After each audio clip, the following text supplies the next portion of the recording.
પાણી માત્ર તરસ છુપાવતી નથી, પરંતુ અનેક વિટામિન અને મિનરલ્સ પણ આપે છે. પાણી તમારી ત્વચાથી લઈને આંખો, વાળ અને શરીર તમામ માટે જરૂરી હોય છે. એક્સપર્ટ હંમેશા ભરપૂર માત્રામાં પાણી પીવાની સલાહ આપે છે.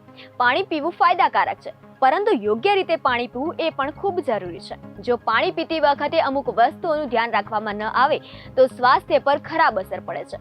જમ્યા બાદ તરત જ પાણી ન પીવું જોઈએ. મોટા ભાગના લોકો જમ્યા બાદ તરત પાણી પી લે છે, પરંતુ જેનાથી પાચન પર ખરાબ અસર પડે છે અને અપચો, ગેસ જેવી સમસ્યા પણ ઊભી થાય છે.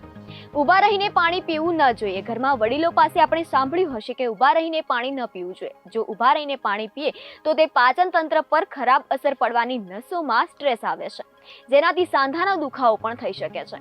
એક સાથે વધારે પાણી ન પીવો. સારા સ્વાસ્થ્ય માટે પાણી પીવું ખૂબ જરૂરી છે, પરંતુ એક સાથે વધારે માત્રામાં પાણી પીવાથી શરીરને નુકસાન પહોંચી શકે છે. ડેઈલી રૂટીનમાં 3 થી 4 લીટર પાણી પીવું જોઈએ અને શરીરના હિસાબે જરૂર પણ અલગ અલગ રહે છે. ક્યારેક વધારે પાણી પીવાથી શરીર ભારે લાગે છે,